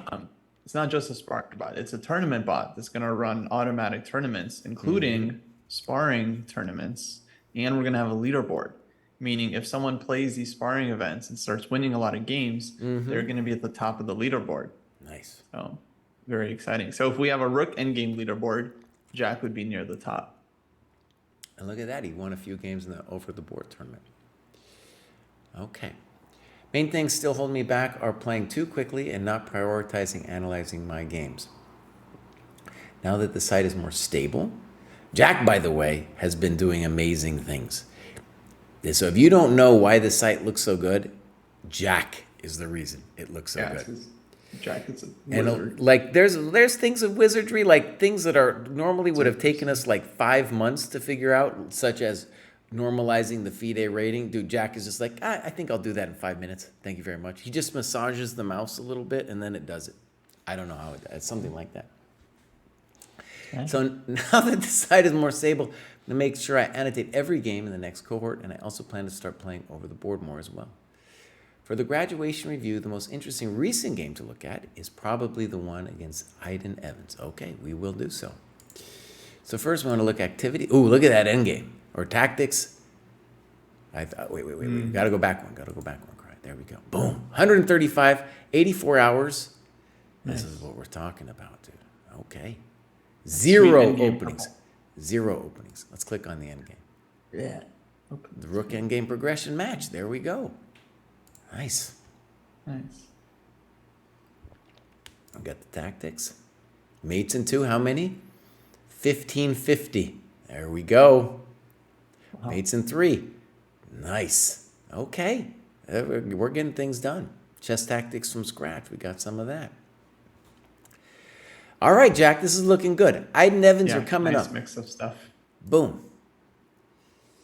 So second round of my third over-the-board tournament. By the way, let me just say, Jack, like a lot of people, started chess in terms of like, let's say, over-the-board chess, fairly recently. So it's one of the things that we're doing is we're pushing people to play at least some over-the-board, to have the experience of thinking longer. It doesn't mean you have to become an over-the-board player. It's just the recognition that you need to play longer games if you want to improve. Okay, so. Yeah, and I think most people that start off online and then play OTB, they realize like, oh, there's such a difference between playing OTB. It's like taking care of a Pokemon versus taking care of like a real pet. It's like there's such a tangible difference between playing 2D chess and like real OTV. Like you're sitting there for hours. Yeah. Any mistake could be your last. Yeah, it's very different. They're better too, man. They're just better because they're more focused as well. Yeah. Okay, so here we go. Fine. Good. Just principled moves. Thank you very much. Fine. Okay. Fine. This is also okay. No, but you're trying to play e6 next move. All right. Now we have a choice. Does Jack take it? He did. I'm not 100% on this take, Jack, but I understand why you did it. Okay. Now, Jack, let me just say, Bobs, what I really like that you did here is you didn't overthink this, and you're just playing good principled chess. You know? Every move, solid, solid, solid. Okay, yeah, good move. And now we have ourselves an interesting structure, right? Queen c7, okay. Okay. Poor move. So, right. Dude is it's just a bad scene to be trading business off here. Now, if white was going to do it this way, they should need to play bishop f4 immediately. Now, maybe they have some tricky wikis in store for us, but we have some tricks too. So, rook b1, pop.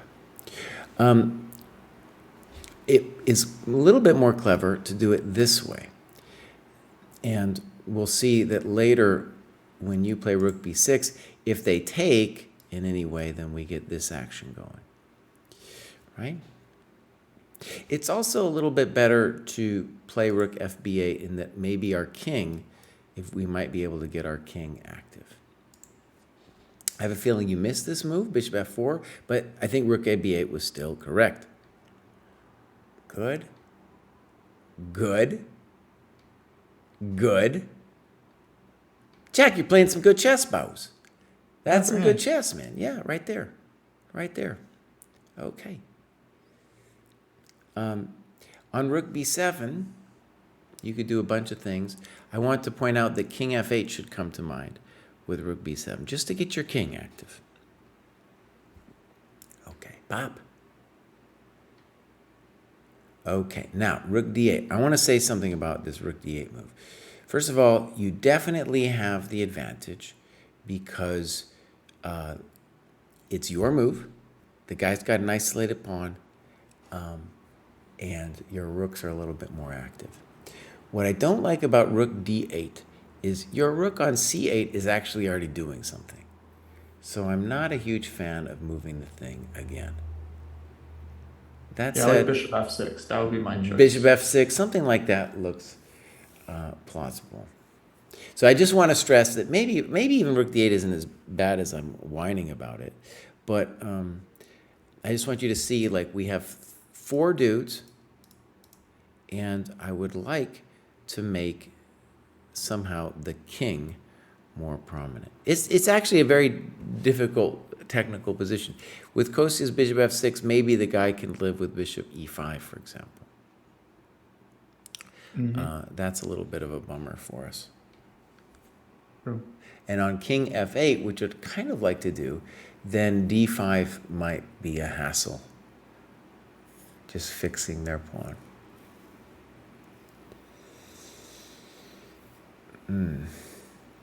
With d5, rook d8, I think black still has, so maybe king f8 can work with some calculation. Like Yeah, d5, rook exactly. d8. So we got to calculate this and this.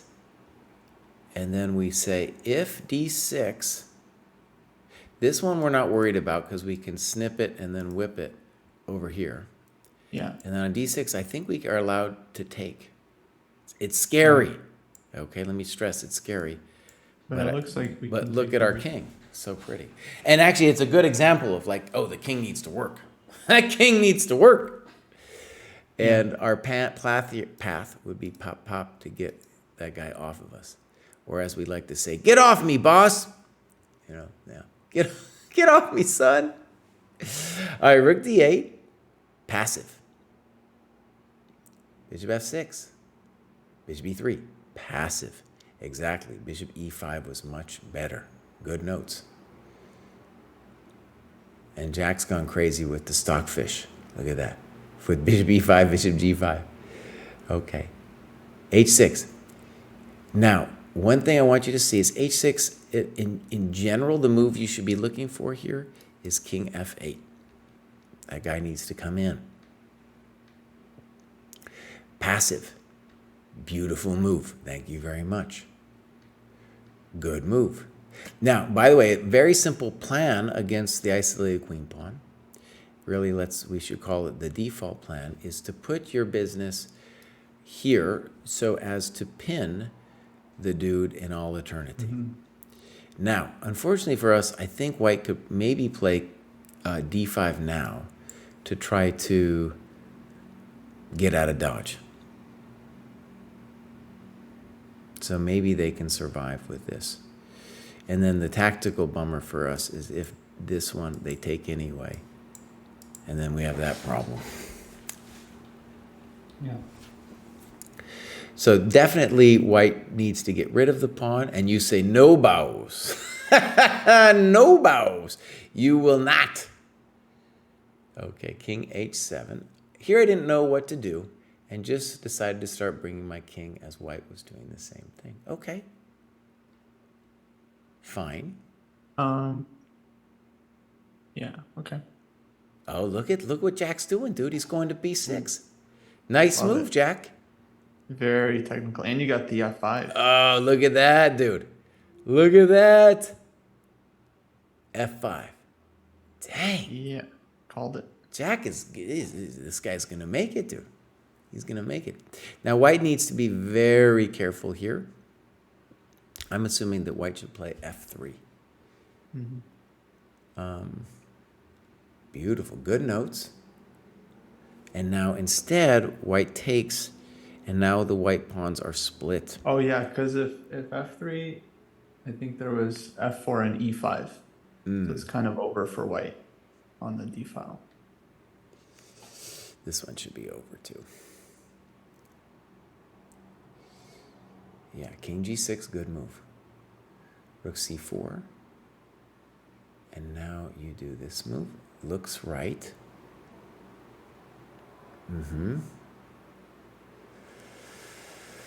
Okay. Yeah, this is an interesting game, dude. Okay. Why? This, by the way, this looks like it could be some, super GM game. That's what it looks like. Capablanca. Yeah. Yeah, we can talk Capablanca here, man. No, I really like the kind of patience of play. Because that's exactly what this position requires. Okay, so now rook b5. It's kind of an interesting question to me, like, well, where should we be putting the king?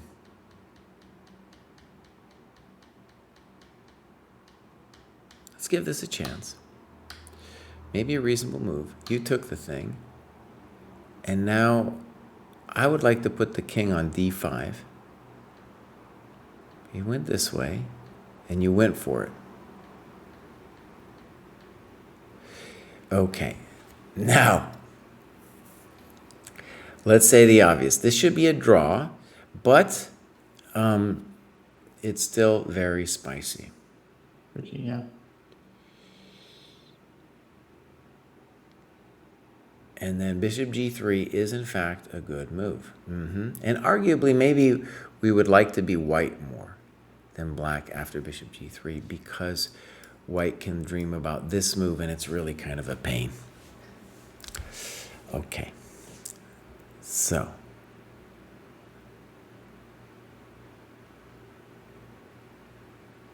What are they doing? Pop, pop. Nice, Jack. Here we go, buddy. Bad trade. Bad trade. Dang. Beautiful. Dude, Jack is bringing it over here, man. Look at this. Yeah. Now, is it gone? I think it's gone, dude. Well, his anchored bishop on b6 is just so strong. That, no, I guess might it's just be gone. lost, yeah. I think it's gone, yeah.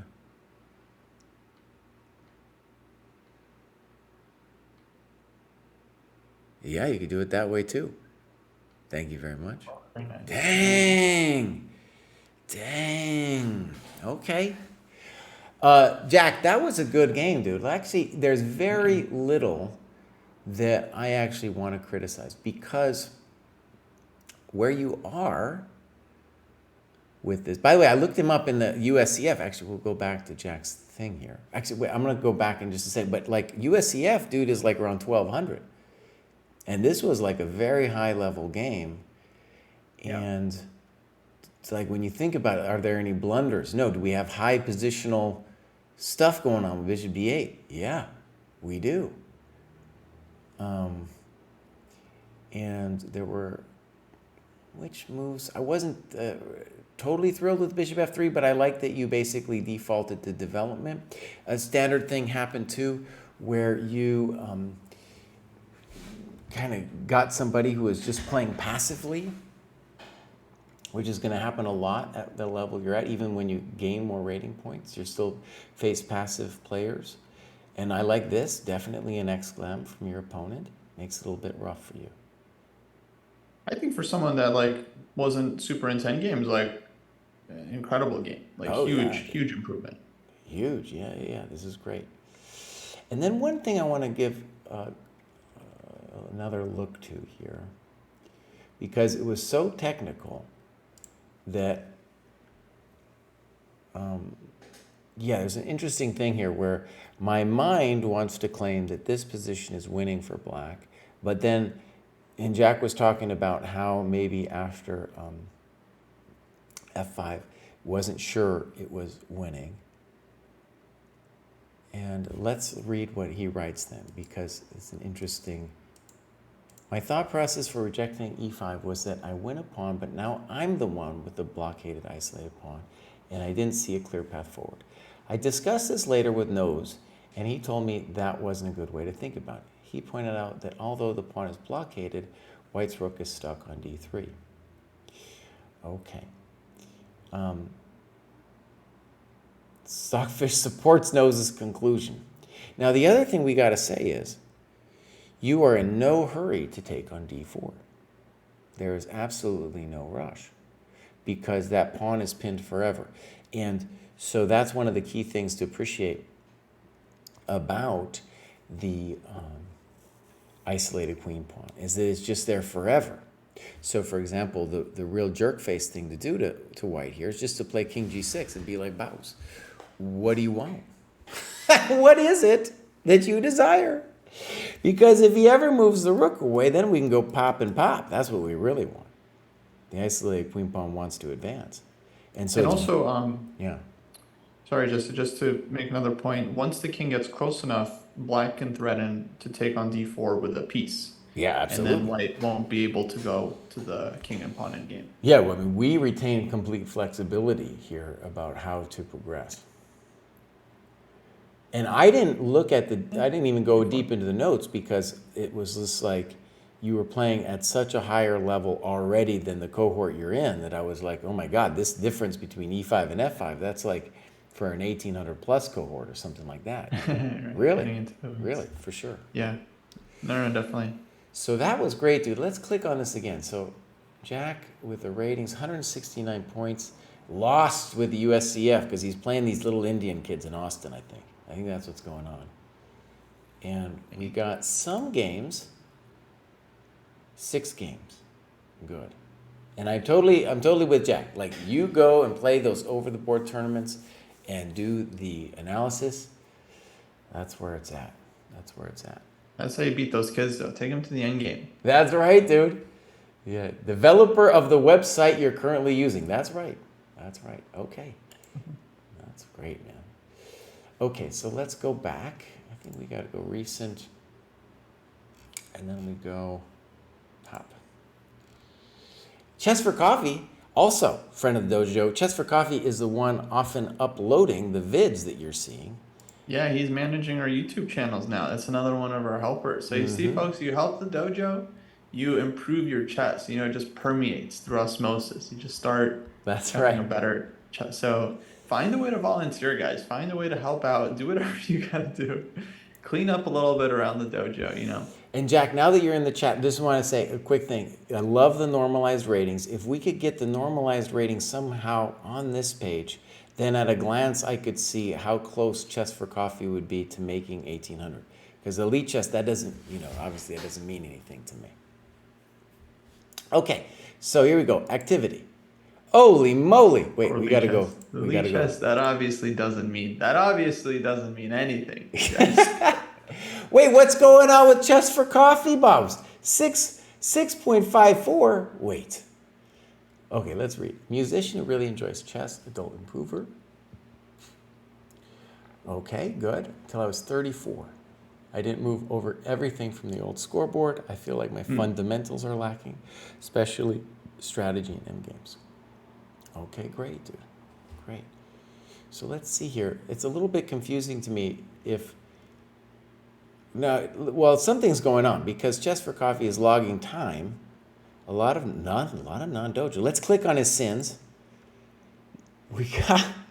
A lot of that time is uploading and watching That's YouTube right. videos on YouTube. That's right. Poor guy. And then we got, but this doesn't make any sense. Or maybe it just hasn't logged it correctly. But he said he didn't move everything over from the old scoreboard. True. Okay, so for the next graduation, maybe that's what's going to happen here. Let's see if Chess for Coffee's got... Oh, we got several games here. Okay. Nice. Let's take a look. Okay. All right. Classical. Generally, b6 is bad because of e4, but okay, c4. Now we've transposed into a line that's playable for black. And this is an interesting position. I had this several times as black way back in the day. It was a fun position to play. Uh-oh. Yeah. Yeah. Knight f3. Sorry. Bishop takes e4, Baus. That's the whole point. That's the whole point, Baus. What are you guys doing? How long did black spend on d5? Damn, he gained time on d5, Jesse. He gained time on d5. This, by the way, this is the first time that I've noticed anyway of our current grad show where we get to see the time. And I think it's mostly with the lead chess games that when you import them, we can see the time. And yeah, people are just blitzing here. That's cool. They are just blitzing. Knight f3. White didn't spend any time on knight f3 either. Yeah. Okay, now we have ourselves an interesting situation. d5 definitely deserves a question mark. That move also deserves a question mark because that is their good bishop.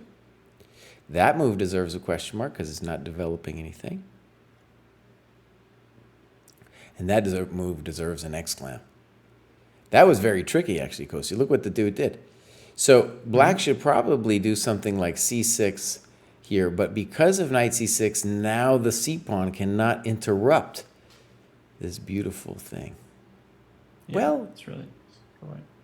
it's kind of an interesting question, actually, because knight ge7 will appear.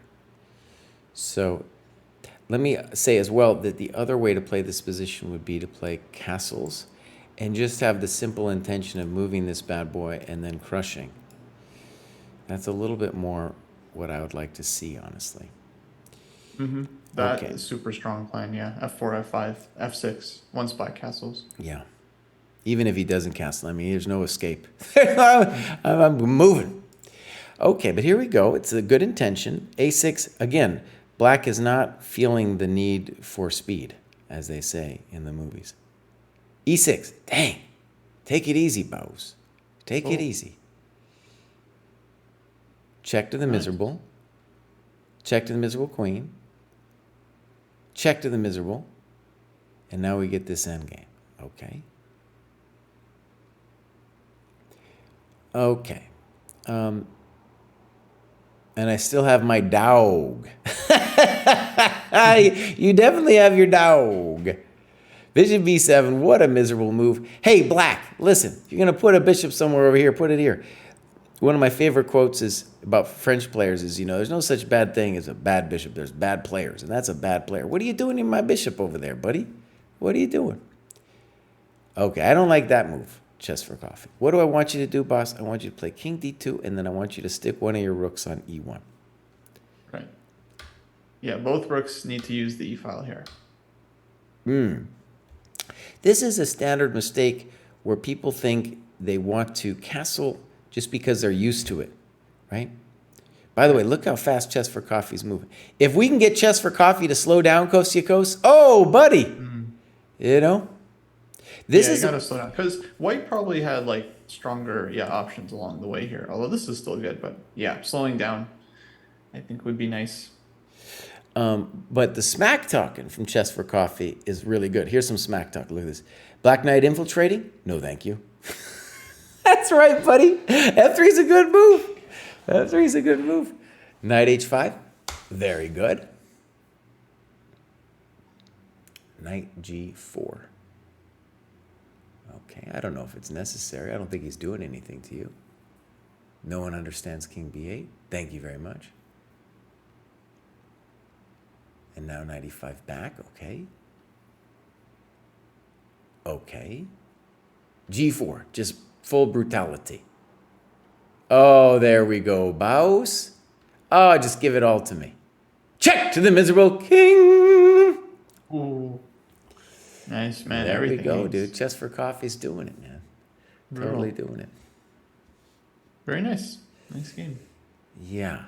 So one of the things I want to stress about over the board play is if you had been over the board and you were playing somebody over the board, like they would have taken more time too. They would not be blundering these things, right?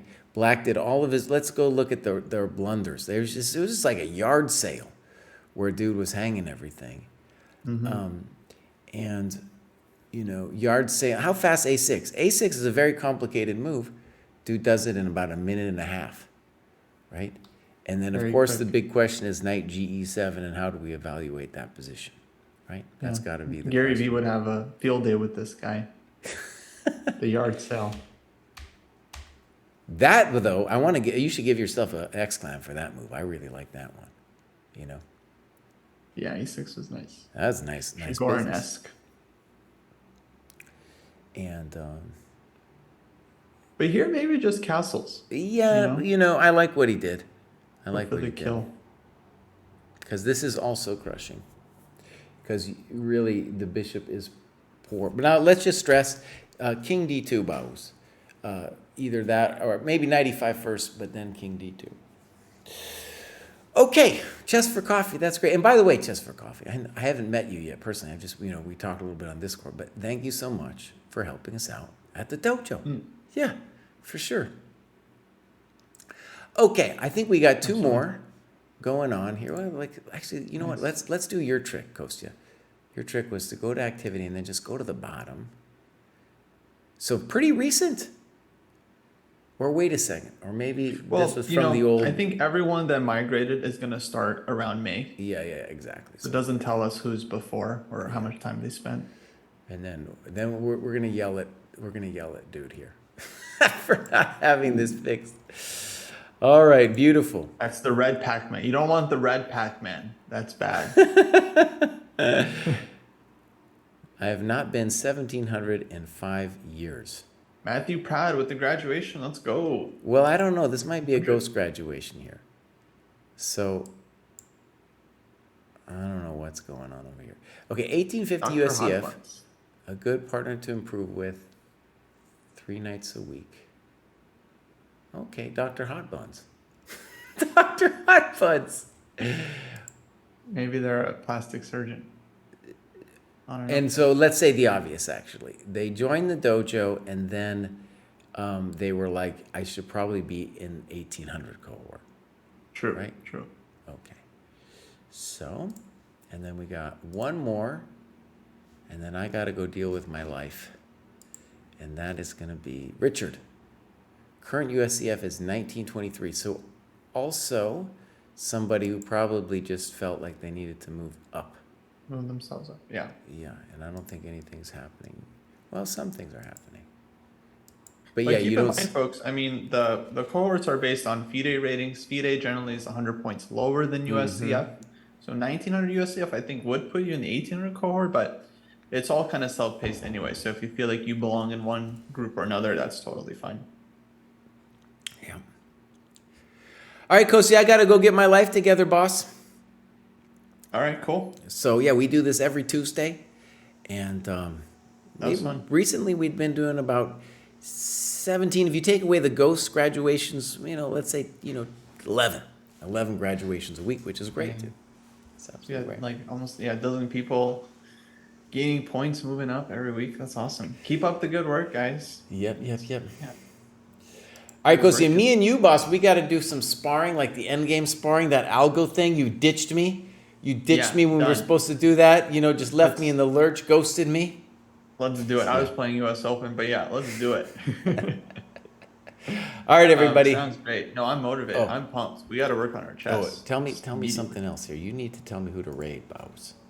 Unless you want to keep streaming. No, I think I got to run. I'm Let's raid. coaching this week. Okay.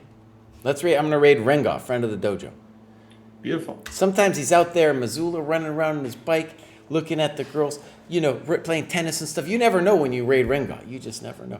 My friends, this is the moment in the show where I say, hey, check out the Dojo training program. You saw a little bit here. You will improve. I'm going to raid him. Boom.